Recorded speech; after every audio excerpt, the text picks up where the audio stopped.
Dr. Joe Vitelli, Dr. Len.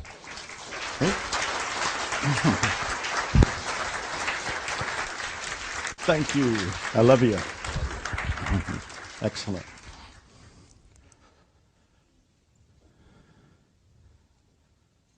Good morning. I met almost everybody last night, and you all seem to be incredibly excited. I want to know why. What do you think you're going to get? Really, anybody? What do you think you're going to get? What are you excited about? Something that's going to change your life. More clearing. Somebody else.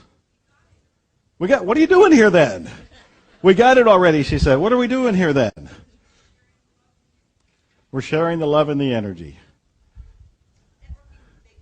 We're networking with the big guy. but she pointed upstairs. She says, we're networking with the big guy. That's excellent. That's excellent. I'll tell you what I think's going on. First of all, I got no agenda.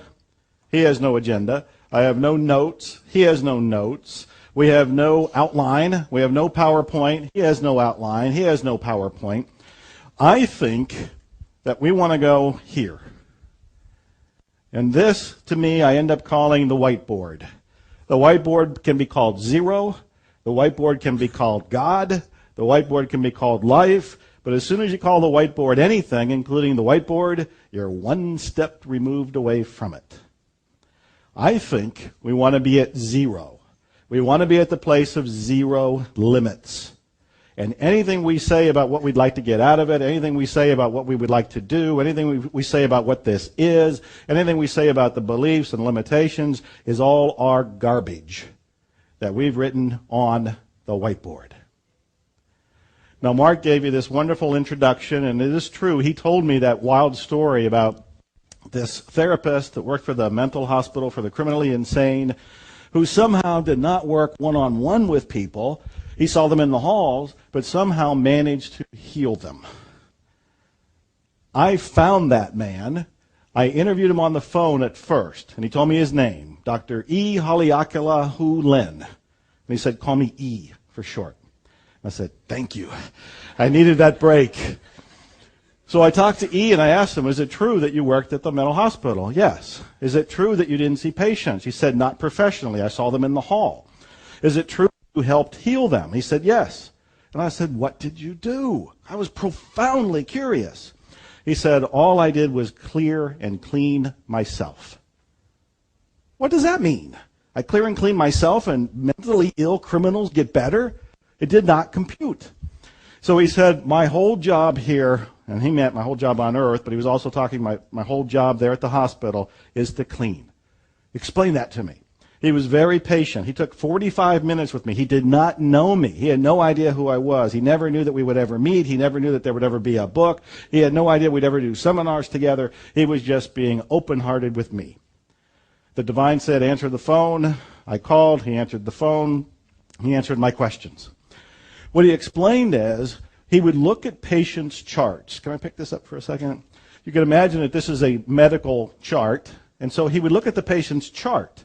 And he would see that they were a murderer, they were a rapist, they had done something pretty dastardly, they were mentally ill criminals who had been confined in a mental hospital, institution. And as he looked at it, he noticed what he felt within himself, which could have been anger, which could have been resentment, which could have been rage, which could have been bitterness, any number of things. Whatever he felt in himself is what he tried to erase. This is what he meant by clearing. He wasn't trying to clear you. He wasn't trying to clear the patient. He was trying to clear what he noticed within himself that participated in the creation of the patient. I didn't understand. I didn't get it. And I said, okay, how did you co-create them? How did you participate in the creation of a mentally ill criminal who you didn't know anything about and knew no history of, that you didn't know anything about until they got to the hospital? And then he said the most mind-stretching thing that still boggles my mind. And when we talk about complete responsibility, this has taken it to a level that nobody outside of this room, unless they've read Zero Limits or done a workshop with him, have ever considered. And that's the idea that most of you have heard, that you create your own reality. I see some heads nodding. In Dr. Len's world, and it's actually Dr. Hulen. I've shortened it from E to Dr. Len, but it's actually Dr. Hulen, if you want to say his name correctly.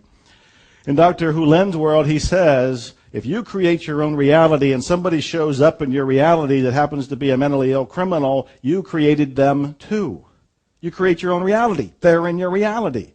This is 100% responsibility to a degree that almost nobody hears about, let alone entertains or tries to live. So I did find him. I did do that interview with him. I did do a seminar. In fact, Mark Ryan and I did the seminar, the first one, together. And I did several seminars with him. I also brought him to Austin, where Suzanne and I had set up this dinner party. We thought 5 people might show up. We had like 75 people who showed up. They were just drawn to this whole idea. And then, of course, we did a preliminary zero-limit seminar about a year ago in Austin. Didn't advertise it. I just wanted to see if Dr. Hulen and I danced well together. And we danced remarkably well together, letting the divine play the music. So he has agreed to come and do another workshop for today and tomorrow.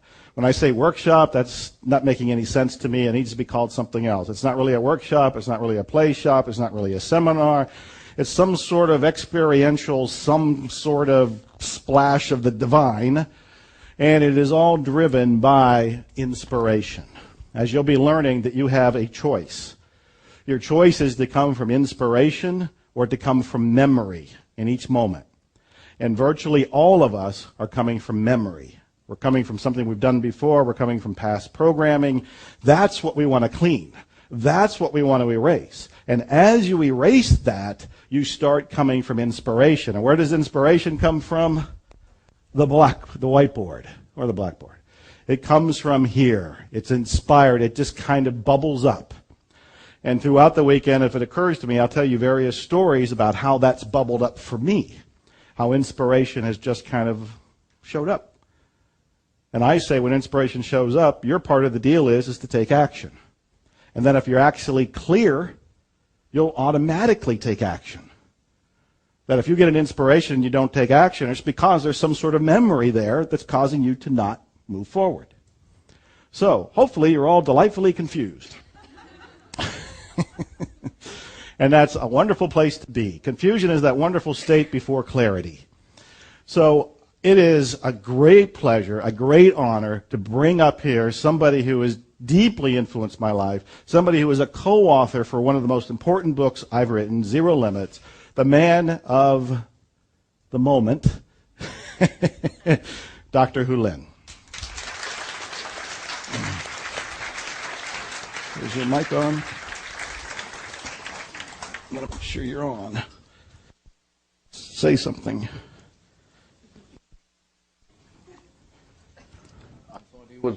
I thought he was going to say the man of La Mancha. You know? I'm going to open with a greeting in Hawaiian, and the purpose is to, if you brought in any garbage into the room, we want to take that back to zero. Yeah. Pua maya maya kapo iloko, akam lama lama, vau no kaha, kaumali ola, vau no kapoho, ke ka ele mamaho a ino ke au pau, ka I ke kino iho na me au pau, ka iau I ku u pi o na nui nui, mavaho a ino kai au pau, ka ho o mau mau o mananao, a me na me au pau, vau no ka ho, a me ka ha, he huna kamakane, nahi nahi, ka hua huna, o kumalipo, o bao no ki I am the I. I come forth from the void into light.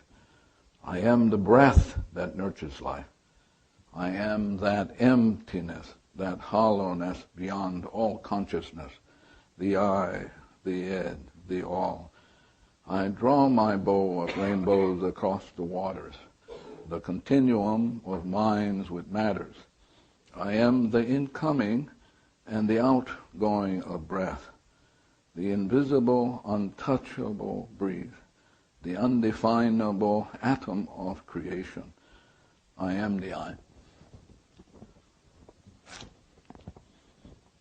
I was in North Carolina doing a class, and somebody sent me or gave me there, if I can find it. Somebody sent me a cartoon, and I think it's important to share it with you, just to make sure we're getting clear as to what I'm talking about. So the cartoon is called Cornered, and it's in a bookstore. It could be in Borders or doesn't matter.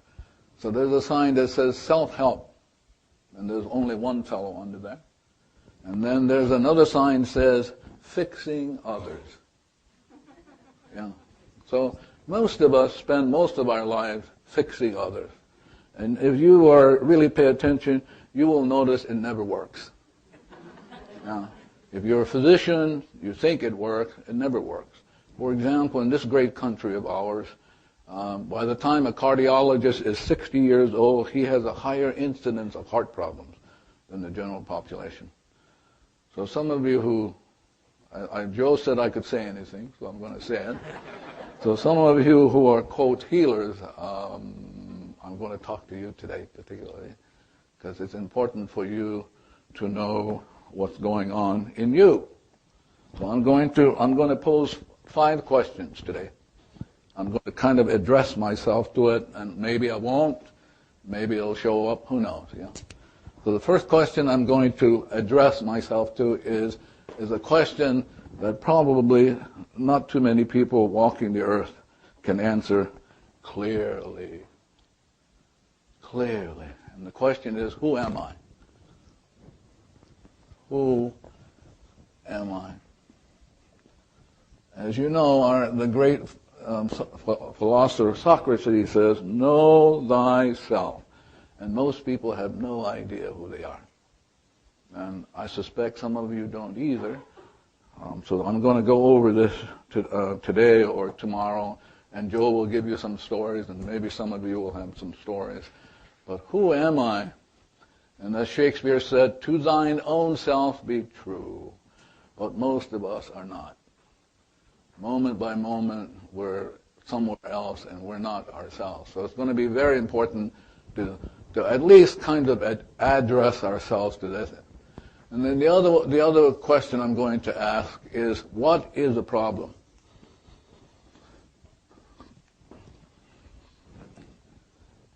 And most people have no idea what this is.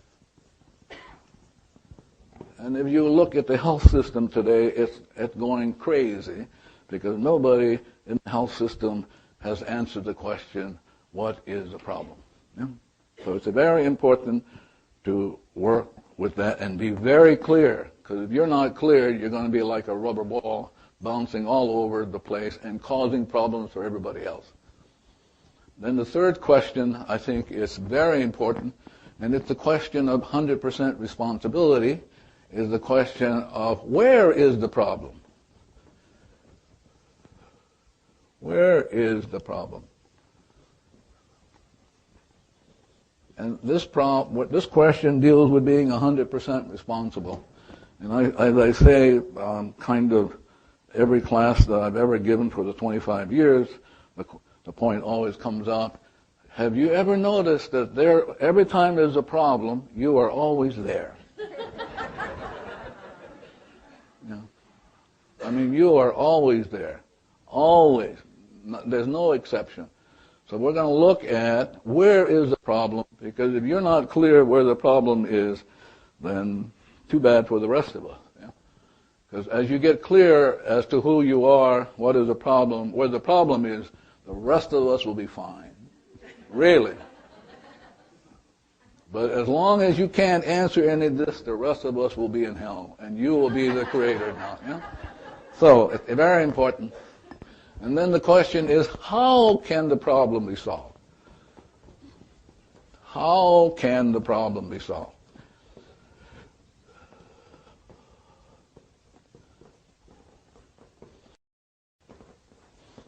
But how can we solve a problem when we don't even know what the problem is? How can we solve a problem when we don't even know where it is? Truly, we have no idea. So I'm going to deal with this, and it's This 3 and 4 deal with being 100% responsible. It's very, very, very important to be 100% responsible. And then the 5th question, which I've just thrown in since Japan. I came back from Japan, did a class there last weekend. The question is what is the purpose of existence?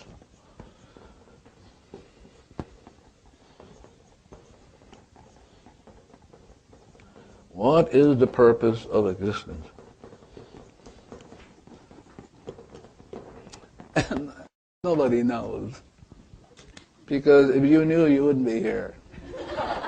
Really, you would not be here. If you knew what a problem was, you would not be here. You would be wasting your time. Wasting it. You could be walking the beaches of Maui, or go up to the place where I live on the Big Island, volcano, 5 miles from an active volcano, and any moment you go, and you're gone. You know? But since I live part of the year in California, Woodland Hills, you could go, be gone too. Here's what I'm going to, Joe and I and whoever, I don't know where it's going to go. I don't care where it's going to go, really.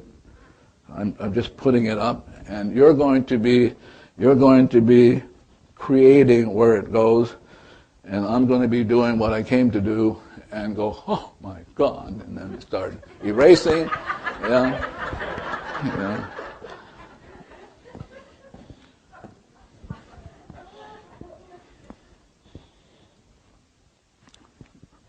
So, let's see, where do we begin? That's a very important question. Where is it? Where do we begin? Somebody tell me, where do we begin? If we're going to solve these, we're going to answer these questions, where do we begin? And be clear. Again, he says he's giving permission to be profane. So most of what you're going to say today is bullshit stuff. I mean, you are. I've heard it before. It's going to be sheer bullshit. So I'm getting ready, and here's what I'm getting ready with. Maybe Joe wants to say something. No, I just have a mic to hand to whoever wants to say something. Right there.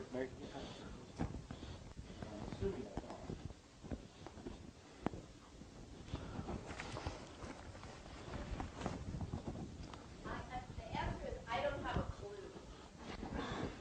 Well, you're like everybody else.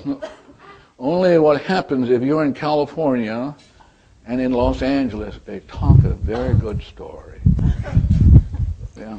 Whatever reason, the Los Angeles folks around Los Angeles, they'll always say, I know, and you know it's bullshit stuff. I mean, really, it's all the bullshit. So, maybe somebody would like to contribute to the bullshit, you know? So I have here what is called an eraser.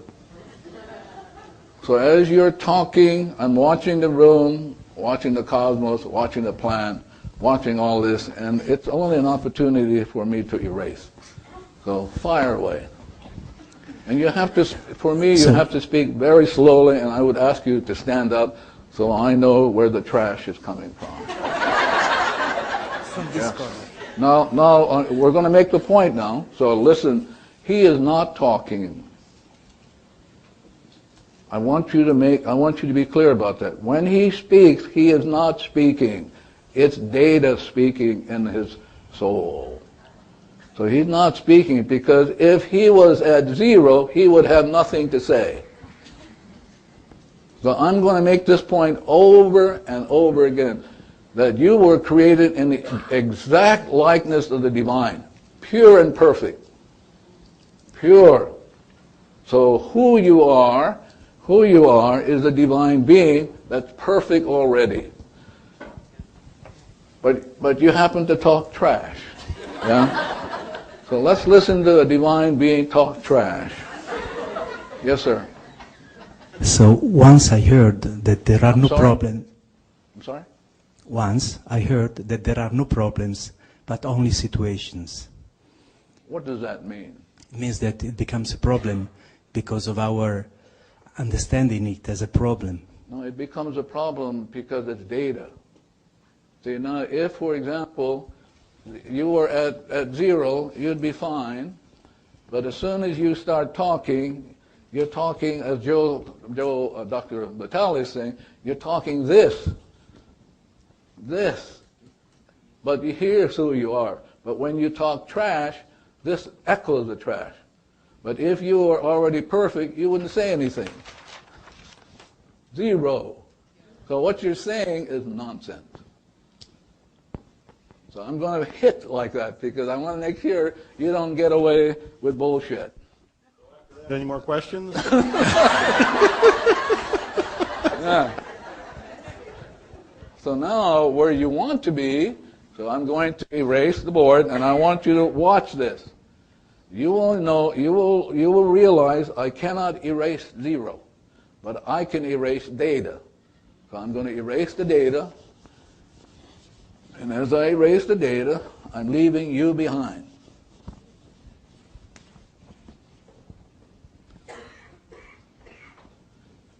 This is you. This is what Shakespeare called blank. This is what Goethe in Faust calls stillness. This is what Jesus called purity of soul. This is what people like Buddha says void. So when you're at void, you're free. Clear, peace, beyond all comprehension. This is you. This is chaos. This is chaos on you. This is disease. This is problem. And this is what Buddha calls suffering. That when the data plays, which is a memory replaying, as Dr. Vitaly pointed out, you're stuck. I don't care what you say, it's trash. But now, if you're willing to let go... Could I add one thing? Oh, please be my guest. So he said, I have a problem, but he heard that he can call it, I have a situation. I'm writing it down so that you can visibly see that this is just data reframed with a different word in it. It is still a program. It is still trash. It is still something that can be erased. It's exactly the same thing. You just used a different word on it, but that word was also taking you away from 0. Taking you away from yourself. Pure in heart. You have given up. Don't go away, Dr. Vitaly. Come. So you have given up yourself, pure in heart, for trash. Trash? I mean, can you imagine giving up a pure soul for trash? And this is what we do moment to moment. We're trashy. Yeah. For example, some of you have this notion that you're a healer. It's trash. Some of you who think you're coaches, it's trash. Because if you're hanging around somebody who needs to be coached, all you have to do is erase the stuff and the person will be fine. Because if you are 0, everybody else will be at 0. So when I work with people who come and see me over the years, I try not to. But when they call or get an email that slips in, I don't know how they got, I say to myself, what's going on in me that they should be giving me a litany, data, trash of their problems.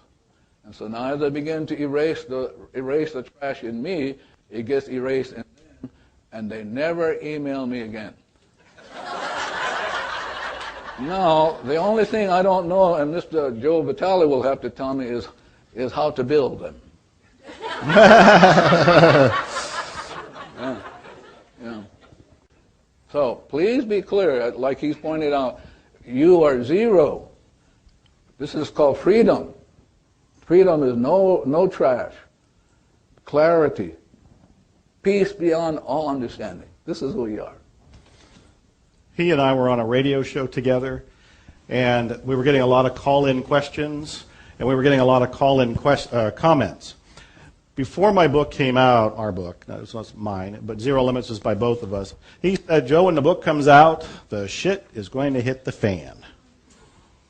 And I said, no problem, I can handle it. Until the first shit hit the fan. And I didn't handle it very well. I had a whole lot of cleaning to do within me. We ended up doing a radio show together that he probably remembers. And he interrupted the host and he said, do you have any really nasty questions?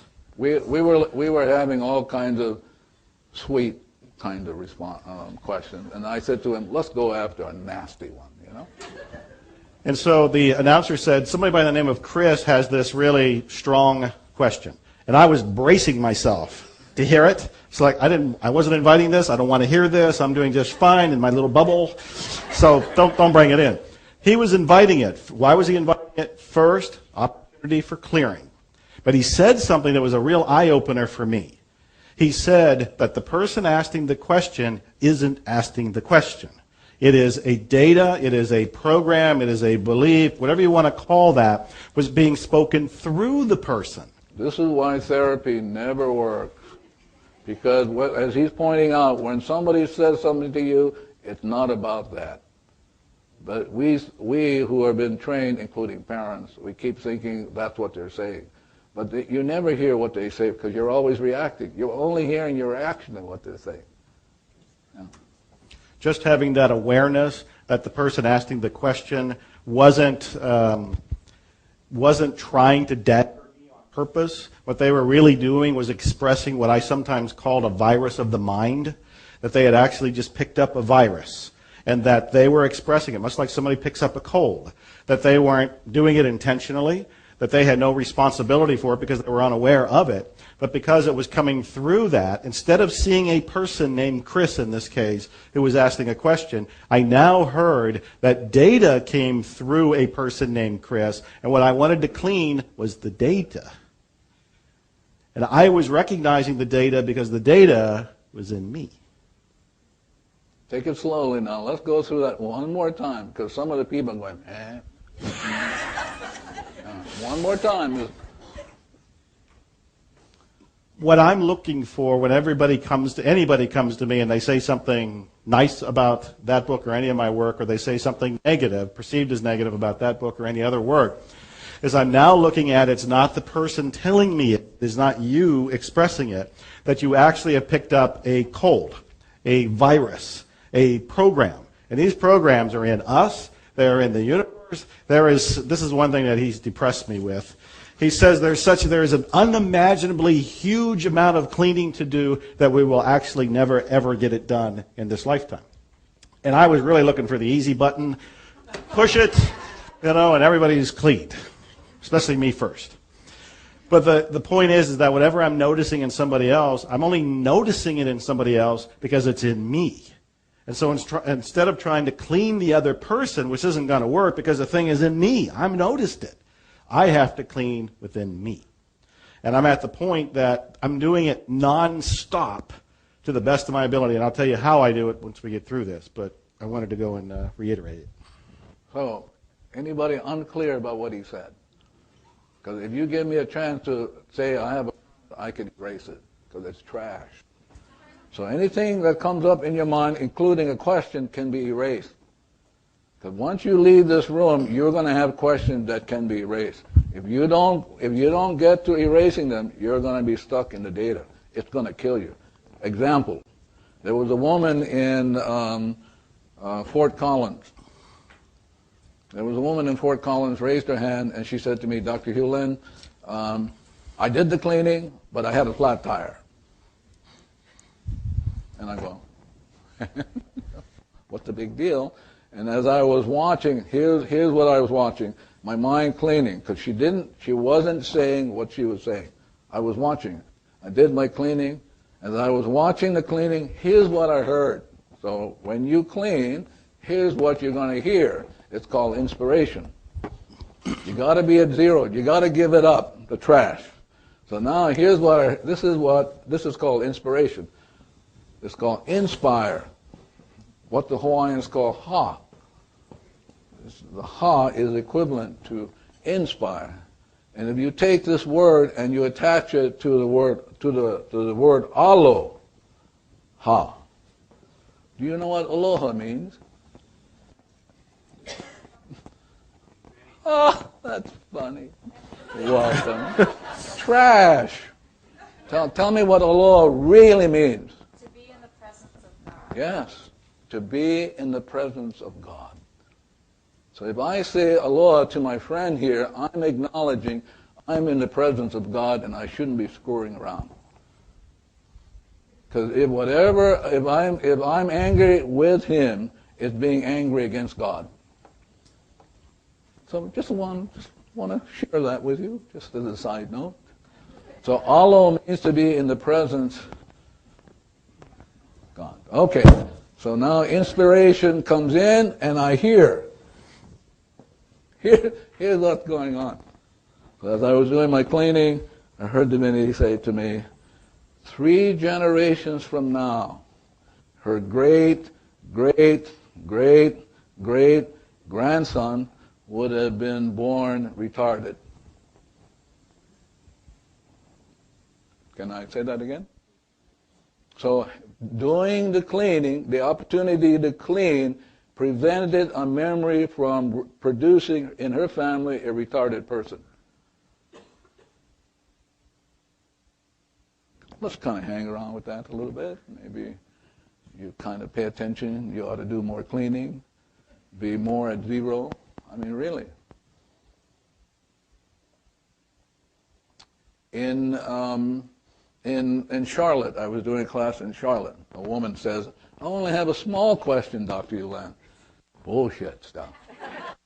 So the question comes up and I'm cleaning. I'm watching my mind, seeing what's coming up. I'm cleaning, I'm watching it, and I hear the Divinity say to me, ask her a question just to see what she will do. And I went, blah, blah, blah, blah, and up she came. And what I saw, and I did the cleaning with, lunchtime, I went to lunch, and she came to see me, because I already know what the problem was.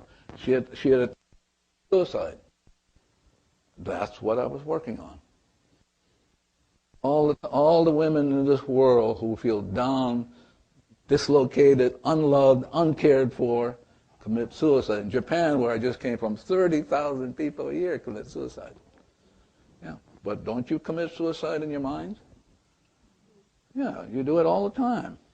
So the point is, what Joe Vitaly and I are pointing out, you better get to 0. Don't try to figure anything out. If you have a question in this room, that's great.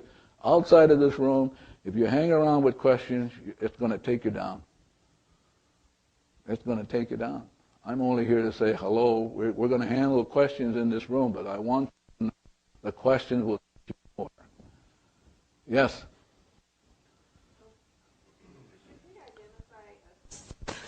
I've heard some people say... You can stand up so I Okay. can see you, please. I've heard some people just repeat, I'm sorry. No, you didn't hear that. You heard yourself hearing them repeat. Well, I read it in an email. No, you didn't read it in the email. You read your reaction to it. That's why I'm saying you can be cleaning with this stuff instead of hanging around with it. When you say, Joe Vitaly said, you didn't say that. It's your thoughts are saying that's what Joe Vitaly said. You never heard it straight. You'll never hear it straight. The data will never give you the answer. Never, never, never. My question was, it didn't seem to be addressing anything in particular, and I'm wondering if the cleaning should have a subject. Why is that? Huh? Why is that? I don't know. I'm asking. I don't know either. You don't know? No. Why? But you'll never know. That's the point I'm telling you. If you say I love you, you don't know what divinity is going to do. You're not the one that's going to heal. The divinity is going to heal. You have to be responsible. But you don't have any idea what's going to be worked on. So if I just went around saying... No, you got to be careful about saying that sort of stuff. Yeah. Well, can you give us some guidelines? Because that's what I'm here to learn. Yeah, but the guideline is just say I love you. All the time? Well, if you want to do it all the time. But that's the guideline, is be 100% responsible. And the way to be 100% responsible is start cleaning so you can get to 0. And what about the, I'm sorry, forgive me? Now you're getting fancy. Yeah? Yeah. I'm just trying to follow all the No, instructions. you're not trying. No. What you're trying to do is you're trying to stay stuck in the data. Just get to the cleaning. If you're trying to figure things out, you're going to get stuck and swallowed up by the data. I'm only here to say, just get to the cleaning. Forget how come, why, should I do it this way, that way. Just do it. Okay. See, now you're rippling over here, and she's got a question, but it's trash too. Okay. Because if you and I were at zero, you wouldn't be asking all this. Now I'm saying to these people who are watching you, they think it's you and me, but it's the trash in them. Yeah, I know it's a very different way. So just get to the cleaning. That's the story. Forget about trying to figure out what's going on. The intellect will not have. Listen, watch this. I just want to make a point over here because it's very important for you to know. So let it be the conscious mind. Let this be the subconscious. For every one byte of information that this is aware of, 1 million it's not aware of. So at any given second, it's 15 bytes per second conscious, so it's 15 million. 15 million you're not aware of. Huh? Yeah, and you're saying, I know? You're saying, what, I'm going to clean a specific thing? No, just say, I love you, thank you. Forget about trying to get it. Look at this intellect part of you, trying to figure everything out. Look at this stuff. When there's a tumultuous kind of activity going below your consciousness. So the story is, I'm only here to I guess, promote it. Just clean. Give up trying to. Yeah. Now she's going to be talking. Now she's going to be talking. You have an opportunity to clean out because it's trash. I thank you for that. Yeah, well, it is trash. I'm going to tell her it's trash. I know it's because trash. If she was at zero, he told me it's okay to be really pointed. So if you're at zero, you wouldn't be clean. You wouldn't be speaking. And if she has a question, she could have cleaned it, and she wouldn't have it. But now we're going to have to put up with it because she's giving you a chance to clean. You understand this? She's giving every one of you a chance to clean. But you're just sitting there because you think it's her problem. Yeah. So let's hear what the trash is. As I'm cleaning. No, you're asking anyway. What do you mean as you're cleaning? No, as I'm cleaning. Yes. Does it have to come from the heart or the intellect or both? See, this is Los Angeles stuff. Yeah. In Los Angeles, where I do a lot of training, because I have to be there because I get to clean up the stuff in me, Los Angeles people are saying, do you have to mean it, Dr. Yulek? I mean, and so I would say to them, show me how you would mean it. They go, no, you don't have to. When you hit a delete button, you don't have to mean it, right? Yeah. So, you know, all of the woes and trouble of creation sits in this room. And if you're not willing to be 100% responsible, this war in Iraq will go on, the health system will go on, 30,000 people commit suicide because you are not being 100% responsible. So I'm only here to say, hello, just clean. That's your job. And divinity who can heal, only divinity can heal, will come down and say, oh my God, thank God they said I love you. You know that old saying, love thy enemy? You've heard of that? So who are you loving when you do the cleaning? Yourself. Oh, see, that's what I'm saying. You're loving what? Your enemy is who? Your trash. That's who you're loving. When you're angry, you're loving that to allow God to consume that. You're at zero, only then will you be in love with yourself. But you can't be in love with yourself unless you have enemies running around called trash, anger, resentment, annoyance, thinking, coping, managing, God knows everything else. So to love your enemies is to love your trash. Love whatever is going on for which you have no idea. The 15 million going on below your consciousness. 50 million enemies, what Shakespeare called poor soul. This is the soul for Shakespeare. Poor soul. These rebel powers that thee array. So Shakespeare's already got it 400-something years ago, saying, here are your rebel powers. These are your only enemies. Once you get rid of them, by being 100% responsible, I love you, thank you, all of that, get rid of the trash, immediately seek ye first the kingdom, which is 0, and everything else will be added. You get it automatically. But you won't seek it if you're trying to figure out what's going on. How come? Why? Do I have to do it this way? Do I have to mean it? And we're all stuck. Yes. Remember, this is, you get to clean with this. It's on the outside. Yes. Here's my trash. Yeah, I've been cleaning, letting go. That's my trash. And what happens when you are doing that and you actually feel like you're just getting worse? You have to talk slower and louder so I can understand. What happens when you're cleaning and you feel like you're getting worse? I don't hear what you're saying. No, you should be cleaning.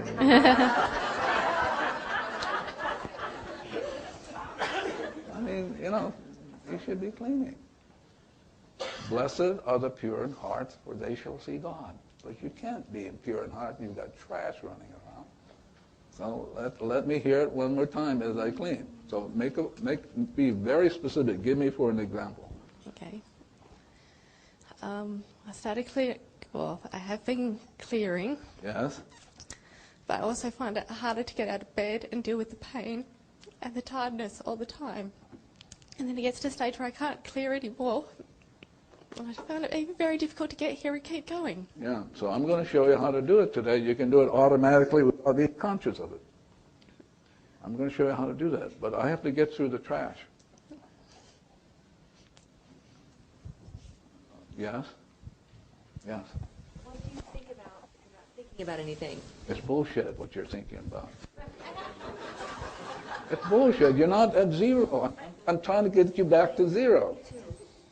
Well, but you're giving me bullshit stuff. Yes, probably. Yeah, not probably, you are. Yeah. So I'm saying to you that if that guy was cleaning, you wouldn't have asked that question. But see, he thinks it's you. I mean, really. Because you can only ask a question if he had it in him already.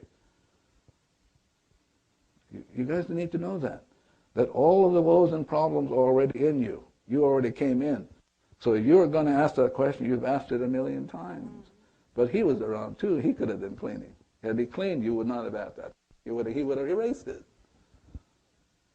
This is really beautiful if you're willing to be yourself. So why don't we just all ask crazy questions and just clean all day and Well, because you're going to be like you. There's going to be people around you because you're asking questions. You're making comments. But can you imagine if you were constantly cleaning, everybody would be in heaven. That's what they do. This is what the training of folks around all of you. You're going to help people. What a bunch of bullshit stuff. You're the problem. So now let's say he's a client. He's going to come and see me. I have a schedule. He's going to see me next week.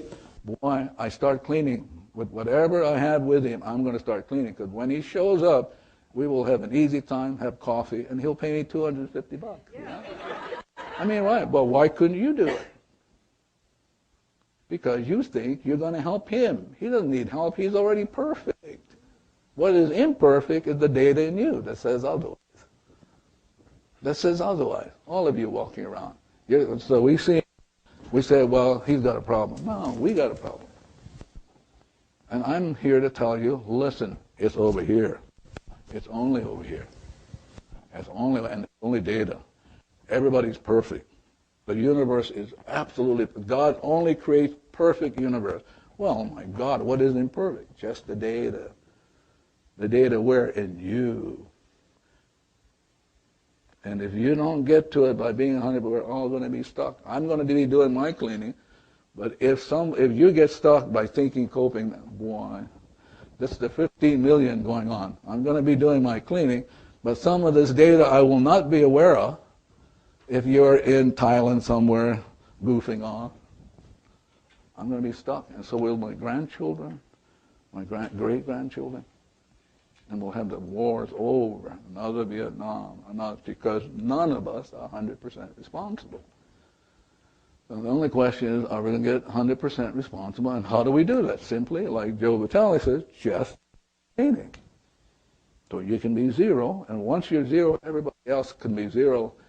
Here's the way it works. Simple to do, but I'm going to show you 3 states. So you were created perfect.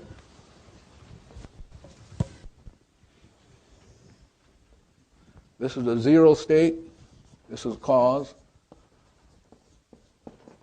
This is the effect. So as long as you're zero, there's nothing. As long as you're zero instantly, Jesus says, seek ye first the kingdom, then inspiration will show up. Well, inspiration does what? You have your talents. You're gracious, like Joe Vitaly. So you really become Hawaiian at heart. You become clear, gracious. You become what the Hawaiians call, e koma mai, my house is your house. Or you can hang around with trash. This is memory replaying, and what you end up with is suffering, as my friend Buddha says, or as you hang around with disease. You hang around with problems. Now the only question is, which are you going to choose? Well, if we're stuck here, like I'm stuck most of the time, then I have to be 100% responsible. If I erase this, which is the cause, then I'm back to zero. And if I'm back to zero, then divinity will give me what I need, and will give everybody else in the Mother Earth, the ocean, the waters, the ants, the bees, everybody will get what they need. Yeah. So I'm going to pause to see if you have any questions. Yes. Oh, those New Zealanders, my gosh. You can't even understand them, you know? Yes. Robin, why don't you stand up so we can hear you? Hello. Yes. My question is this, is if we clean, then we can go early. Yes. Oh, you got it. Got it. I can go early too. Yes. Yeah. So hurry up, everybody. Let's clean up. I paid her to say that. So please, I mean, I'm willing to entertain any questions.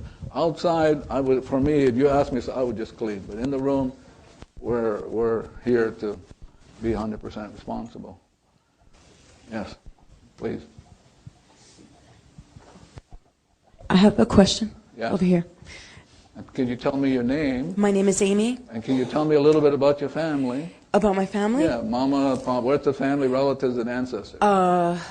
Mom and Dad, Cuban, came from Cuba about 40 years ago. My mom passed away in March this year. Okay. And I'm one of these so-called healers, right? I'm seeking to heal myself through other people. Yeah, but we're 100% responsible, you know? Right. Yeah. And so when you say this, I think I understand, but I really don't. So now I find myself in a place where I feel like a complete fraud and totally confused. And see, now the fact that you're saying that, you can erase it. I love you. Whatever's going on in me, and I feel like a fraud, I love you, I love you. Thank you. Thank you for coming up. Because you have to realize the only reason you and I are here is because to clean up our stuff. We're not here to do anything else. Right. Yeah, and so as you're talking, hopefully everybody else was cleaning. Got my fingers crossed. Yeah. Because I am. I have one more question for you. I have based, I guess, my whole entire existence around, or I guess I fooled myself into thinking that I'm very altruistic in my nature, and so now I feel like I want to help people, or I want to do something. So now I'm confused if the people who I help through my healing, through my spirituality, whatever, how can I do that if I erase, and then all my people will disappear? Well, hopefully that would be the point, right? Afraid of her income, you know? Yeah. No, because you know what? I'm not making any money anyway because I do it for free so much. Yeah. So you know. Let me give you a story. There was a psychologist about 10 years ago, sort of talked to me about she would like to take the class, but she was afraid that nobody, after she'd learned to do the cleaning, nobody would show up. And I said to her, well, you're not working on anybody. You're only working on yourself. The people who think they're helping other people are a pain in the butts. Thanks. Absolute pain in the butts. Yeah, because if you help yourself first by being at zero, she would be at zero and she would be willing to pay you. But if you think you're helping them, you're going to get burned. Let me give you an example. There was a woman in Japan who raised her hand, and one of the things she said, I have an autistic child. Okay. Now, throughout the class, the weekend, occasionally she'd have a break, we'd have a break, and she'd come and talk to me, and she would say, can I do an energy work on you? So now I'm cleaning on that. Only divinity can do that. So I'm watching the cleaning, and what happened to her, she had an autistic child because of what she was doing. She was helping other people when in fact she should have been helping herself, and helping herself heal other people through her and get paid for it. Okay. So now my friend, Dr. Jarni Lee in Hilo, Hawaii, works only 3 days a week and travels a lot and makes a lot of money. I would have liked to have asked her for a commission, but I was slow on that. Yeah. But she makes all kinds of money being 100% responsible. Mm-hmm. Yeah. Okay. And that's something that you can do and get paid for doing. In other words, if you're willing to, if you have clients, if you're willing to work only on yourself, about them, you'll be fine. And you'll get paid. I would get paid. Why are you not getting paid? And I would quickly point out that the concern about making money is actually one of the things you want to clean, and that when it's gone, the money shows up. Shows up automatically. Yes. Tons. Yeah, I mean, tons. I have a client who I've had for 15 years. His income went from being kind of like 10, 20 million. Now he's worth $500 million. I keep saying to myself, I should have asked him for a commission on these things. Yeah. So, story is the data is only in you.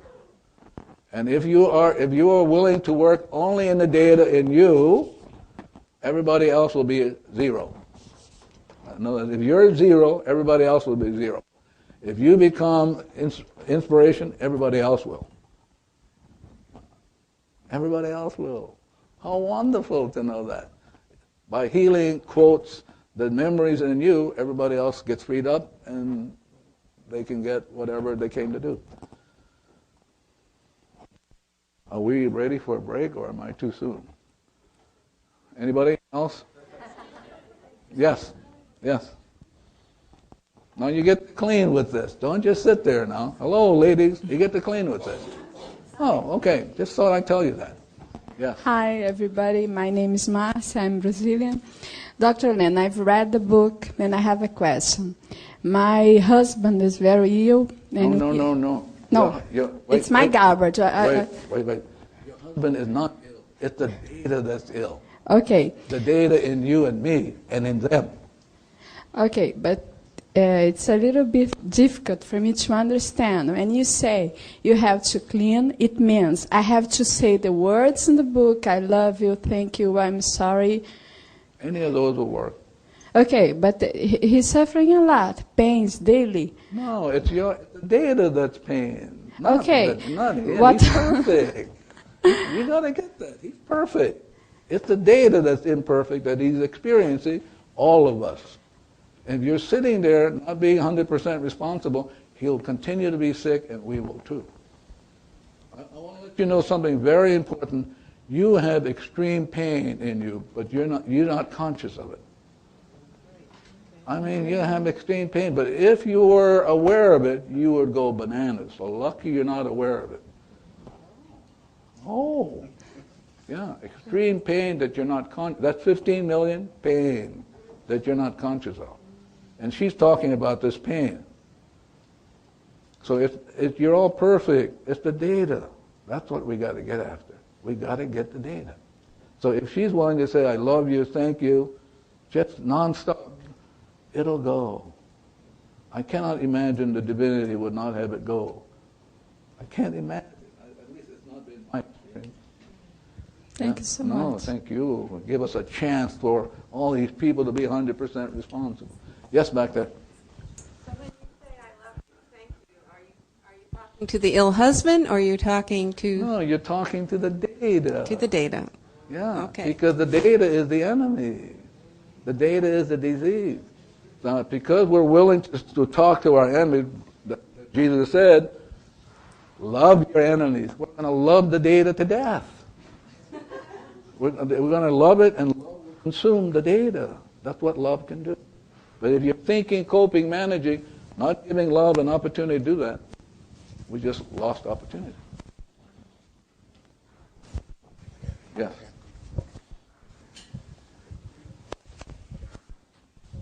Now you can clean with this one, because this has to do with Alzheimer's.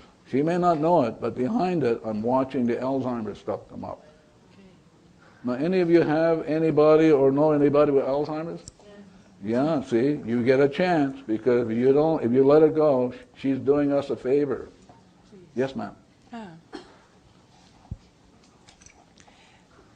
I'm interested in this concept of mindfulness. Study it to some degree. And now I come here. This resonates with this concept of mindfulness. This is possibly too academic, but do you have a response on that? Zero. Mindfulness is being at zero. Yes, yes. So Buddha talks at mindfulness being at zero, and out of zero you get enlightened. This is enlightenment. Yes. Inspiration is enlightenment. Enlightenment. That's what Buddha talked about. The whole thing about Buddha is being at zero, which means letting go of the suffering, and then being enlightened. But none of us do this. We're too busy thinking and coping. Yes. Yeah. Thank you. Thank you. Joanne, you don't have a question. It looks like you might have something over there. Are you sure now? Why is it bubbling around you? There's something bubbling around you. No? Not that I'm aware of. Oh, okay. Anybody else, please? Yes. Yeah. My name is Pam, and I wondered, is there a place for doctors and psychologists and healers in the world? What do you suppose, Pam?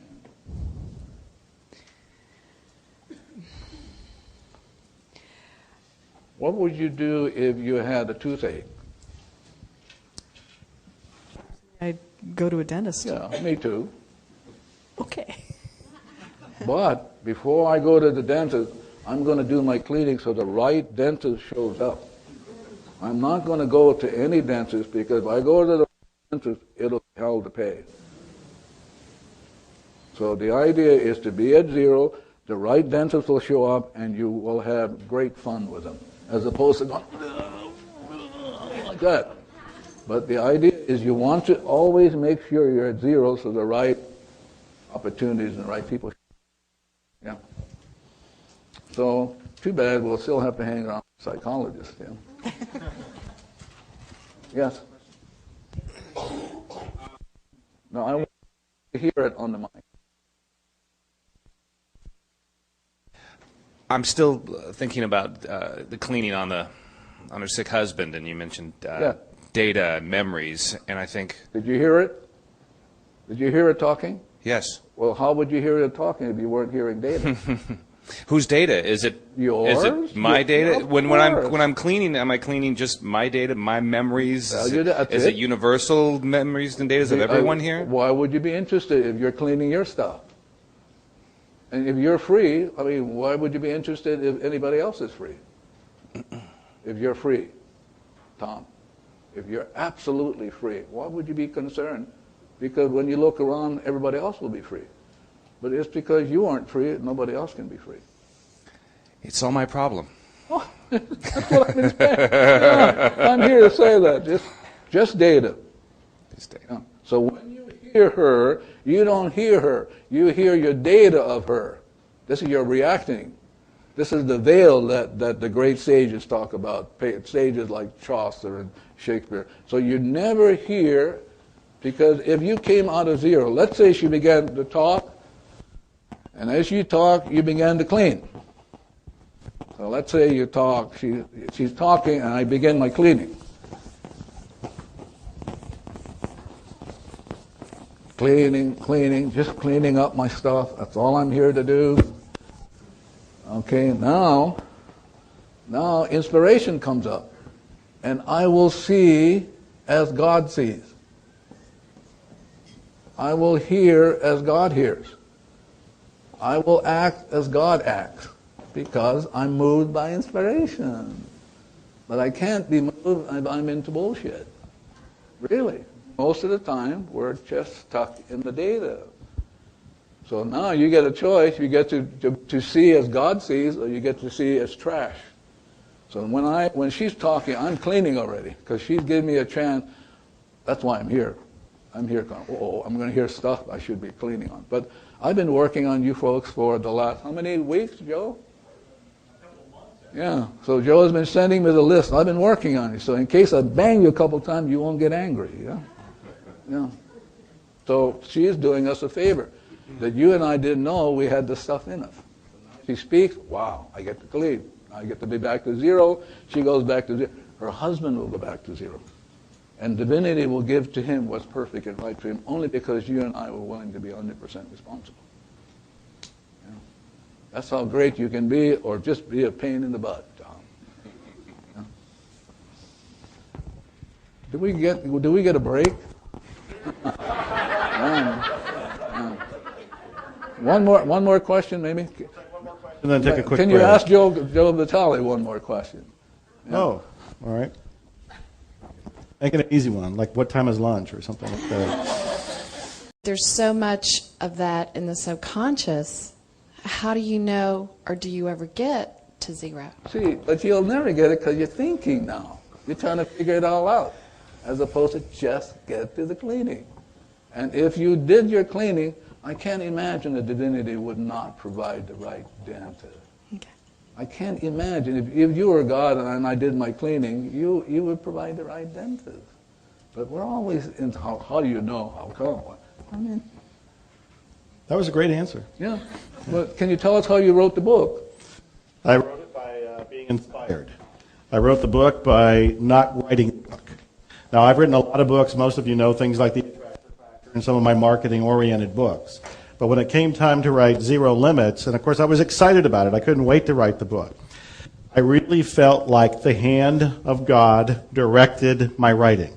It was one of the easiest writing experiences ever. It flowed. Every now and then I would pause and ask myself, what do you want me to say next? Well, what was I talking to?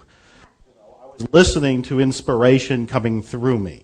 And I kept cleaning and cleaning, which is what I'm doing 24 hours a day, nonstop. And I'll tell you some stories about what's happened to me by continuously cleaning and allowing inspiration just to come through. And when inspiration comes through, I act.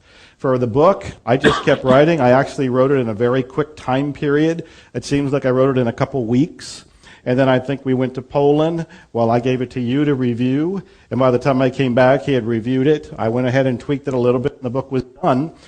Not only that, when I sent the book to the publisher, now remember, I just finished the book and I sent it to the publisher, that book was listed on Amazon as a pre-publication book.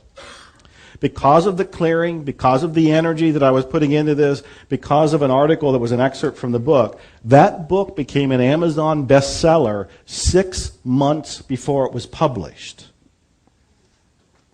Now, I tell you my part in it. So he sends it to me to look at. Well, there's no way I'm going to look at it.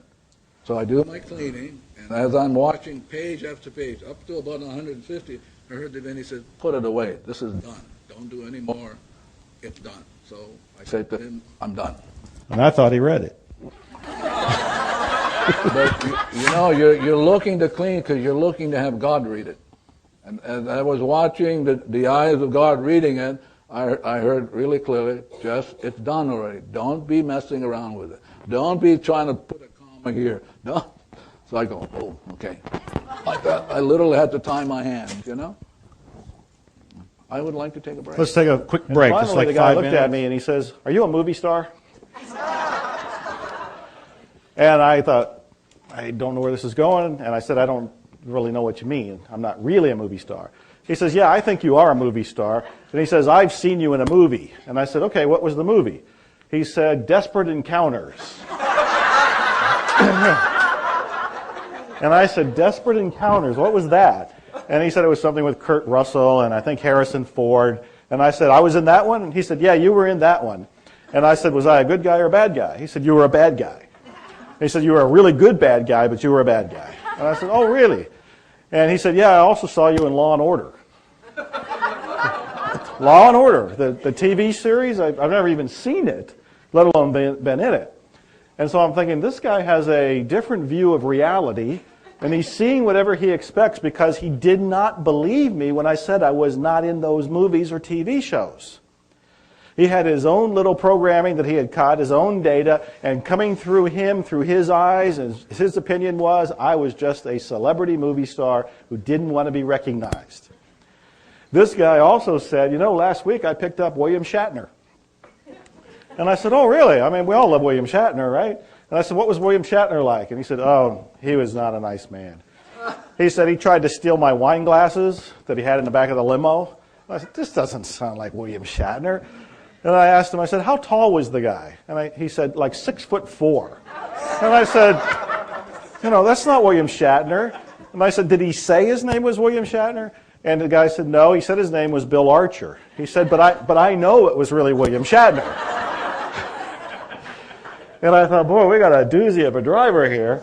And of course, Narissa finally says, have you ever heard of the movie The Secret? And the guy says, no, I never heard of it. And Narissa says, that's the movie he's in. But by then, he thought we were fabricating a completely different story to hide the fact that I was actually in Law and Order and Desperate whatever. You know, this is the man who picked up Bill Archer, who thinks he's William Shatner. Bizarre. But in many ways, we're all doing that.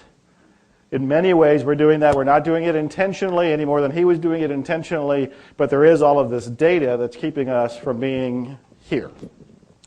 And that was playful data that makes a funny story, but it's still data. So what we're here to do today is to clean as much of that as possible. I have been doing nonstop cleaning to the best of my conscious ability ever since I took my first workshop with him, which is now, I think, 3 years ago. Mark would have to remind me. And for me, it is just saying, I love you, I'm sorry, please forgive me, and thank you, non-stop. It has become my new self-talk. Now, all of you know what self-talk is on some level. You're doing it even right now. That's more of the data that's barking in your ears. And if you listen to your self-talk, it is amazingly critical. And if your best friend talked to you like that, or any family member, you would kill them. But you're talking to yourself. At least the data is talking to yourself in there. And what I've been working on is to replace that negative self-talk with, I love you, I'm sorry, please forgive me, and thank you.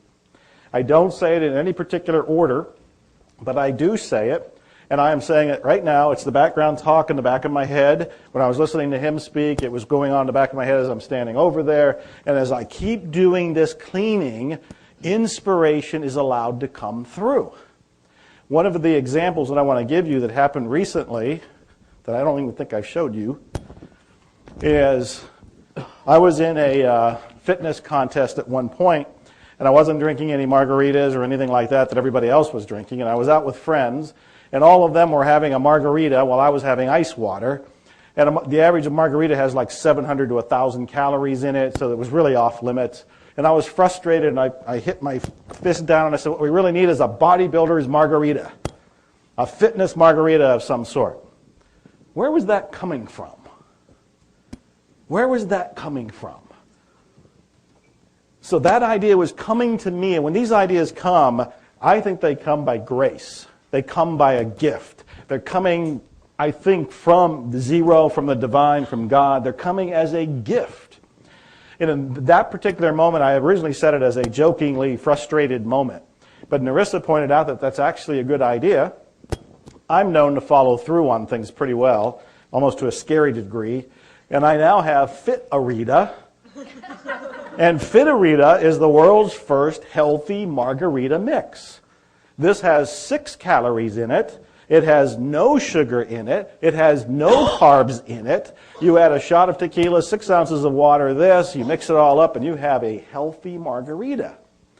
Now, the predictions are, I'm going to make a whole lot of money. Well, it sounds like money as I shake it, actually. I'm hearing money. This is coming from inspiration. It is not me being strategic. It is not me trying to plan out, how can I create some sort of product and I'm going to make millions of dollars when I sell it. That's not working for me. And in fact, I'm at this point, and I talked to Dr. Hulen earlier, and I said, I no longer am creating the experiences in my life. I am agreeing to the experiences in my life. That is a dramatic difference. When I went on the Larry King show the first time, and some of you have heard this story, there were several people, Jack Canfield and James Ray and some other people that went on the show the same as me. And one of them slapped me on the back and said, man, I've been visualizing this moment for 6 years. And I said, oh, really? I've only been doing it for 2 weeks. And it was a playful little thing that I was doing with him, but the truth was I had never done it once. I had never tried to go on Larry King. I have never tried to visualize being on Larry King. That was never, ever one of my intentions. It came by grace. All of these things that have been happening to me recently, and there have been some amazing ones. I opened for Donald Trump in Chicago. They had actually called me 3 times wanting me to go and play. And I told them no the first 2 times because the inspiration in that moment said, you know what, they're not offering you what you really can get. Just say no. Now on one level, in the back of my head, I'm thinking, this is really kind of crazy. I'm being asked to speak on the same stage before Donald Trump, and Joe Vitale is saying no? Who am I? But something in me just said, say no. Said no. They call a second time. They really want me. They offer more money, say I can speak less, and I don't have to sell anything on the stage. And I still said no, because something inside of me that felt like inspiration, that felt like it was coming from the whiteboard, said, no, that's not right. It's not, just don't settle. Just hang in there. They call a third time, and they say, we really want you to speak. We will pay you your full fee. You only have to speak for 30 minutes. We'll fly you and Narissa first class. We'll take care of all your expenses. You don't have to sell anything in the back of the room. Now will you do it? Yes. Yes. I have more and more of these experiences. Some of these stories I'll tell you over this weekend, where they're all coming from me constantly cleaning. Somebody had asked about what you're cleaning. And I wanted to point out that it doesn't matter what your focus is when you're cleaning, because you don't know what's really going on under the surface with all the data. It is so unimaginably complicated with all of this software wiring of the mind, with all these beliefs, all of this data, that you can't go and say, I have this heart problem, or whatever the problem happens to be, Alzheimer's or anything, because of what happened to you when you were 5 years old. You can't consciously pinpoint it. So the only thing you're left with is this wide sweeping eraser where you're cleaning everything. Whatever shows up, you're cleaning. And in my world, before it even shows up, I'm cleaning. And in fact, Dr. Hulen, he did repeatedly, every week, Suzanne will tell you, he wanted the list of who was going to be here. Because he was cleaning on that list, so when he got here in front of you, he would be as pure, as close to zero, as inspired as could be. He has done as much of his data cleaning as humanly possible in advance. So for me, the key message here is if you keep cleaning, you get closer and closer to the zero state, to the whiteboard. And as you get closer to the zero state, you're in a place where when divinity, zero, sends you an inspiration, you just go and do it. And there's no resistance to you to do it because that's been cleaned too. If there is a resistance, if you do have this urge to open a restaurant, to write a book, to go on a cruise, to do something in particular, and you delay doing it, it's because of some data. There's some data that's still just kind of floating through you, and you want to erase it. So for me, it's non-stop cleaning. I have occasionally somebody will write me and say, how often do I clean a day? Do I just do the I love you, I'm sorry, please forgive me, thank you in the morning, and I'm done?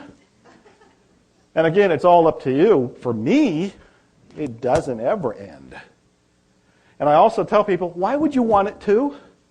If you're saying I love you in your head 24 hours a day, 7 days a week, every month, why would you want that to end? If we all were saying this, and again, I'm the only one that has to say this, he will constantly remind me of that.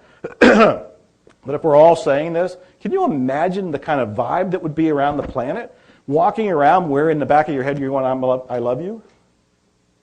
And I think it would be even better if we all walked up and said, I love you, I love you, I love you, I love you, I love you, and let everybody be concerned and curious and confused and I love you to everybody, just saying it out loud. I think that'd be a fun little experiment. We only have a few minutes before lunch, which is already set up for those who prepaid for it. Do you have a question or two that you can offer? He would love to have a question. he welcomes questions in this room, not over lunch, but he will over this room. Do you have a question or two? So I have a question. Oh, he's standing up with a question. Okay, right there, Craig.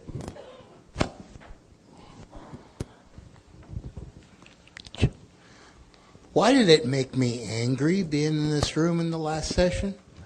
One more time, so they can hear it and clean it. I'm Jim. Yes. And I wondered, why was my reaction to the last section anger? I have no idea, but I hope somebody's cleaning. We know it's got to be data, but what data? Who knows? And who cares? Oh. Yeah.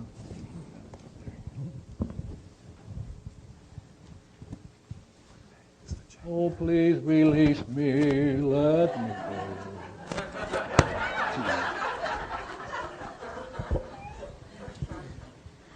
So a minute ago, Joe said, it doesn't matter what the focus is as long as we're cleaning. Does there have to be a focus, or can we just be using it as a mantra? I love you, I forgive you, I'm sorry. That's sufficient. Okay, thank you. Yeah. See, what you have to know is I only show you the 15 million, but there are billions. The 15 million, that is only per second. They drop down, more come up. But the data is ocean deep and mountain high. Yeah. I have somebody took the class, and in Dublin, no. I don't know where it was, Cork.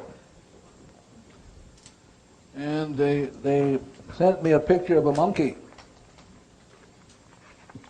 And here's a picture of the monkey going like this. And it said, Tim realized with some horror that cleaning his way back to zero might take longer than he thought.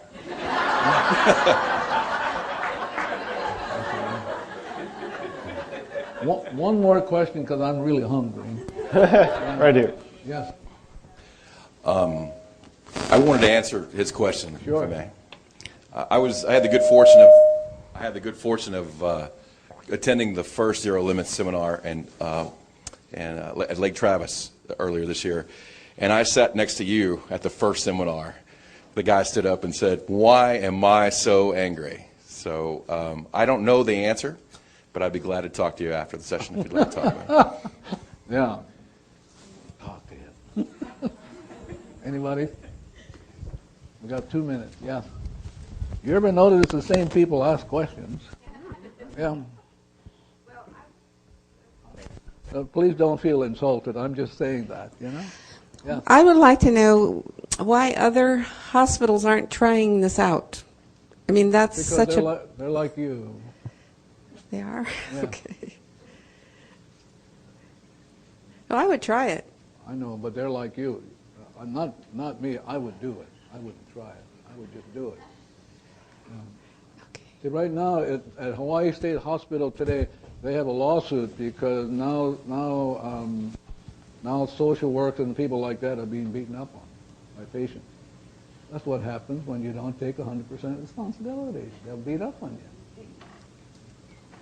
That's what happens with women. They get beaten up on because they don't take 100% responsibility. I was giving a talk years ago to a group of women who are therapists. And I heard as I was cleaning, they're not going to invite you back again. I heard it even before I showed up. So it came around, and finally a question was asked. And The same question asked in Japan. I just got back from Japan. And the question is, how come women don't get more presidency of corporate America? Well, because they're not 100% responsible.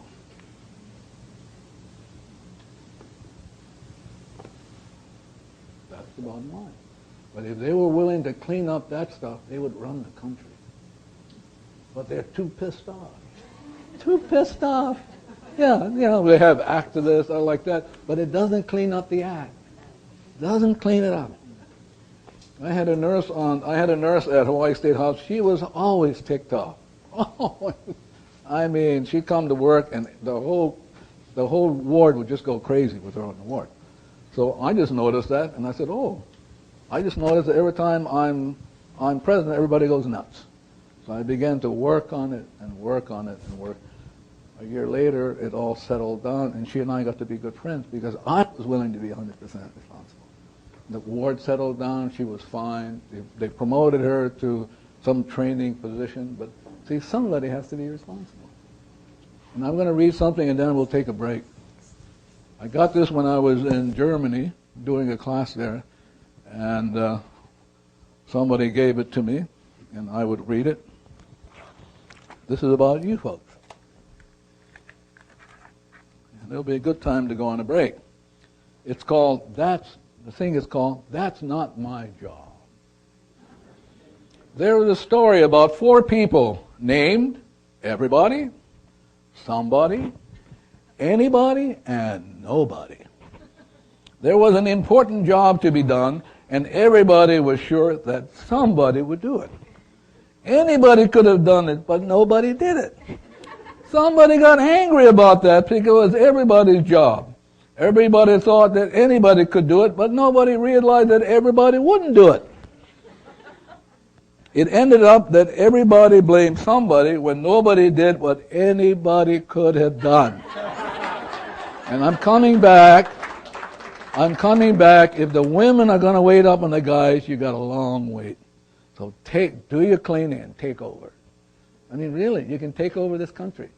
But you bitch and moan and groan, and it just goes on over and over. So if you get a chance to eat strawberries today, it will help with depression.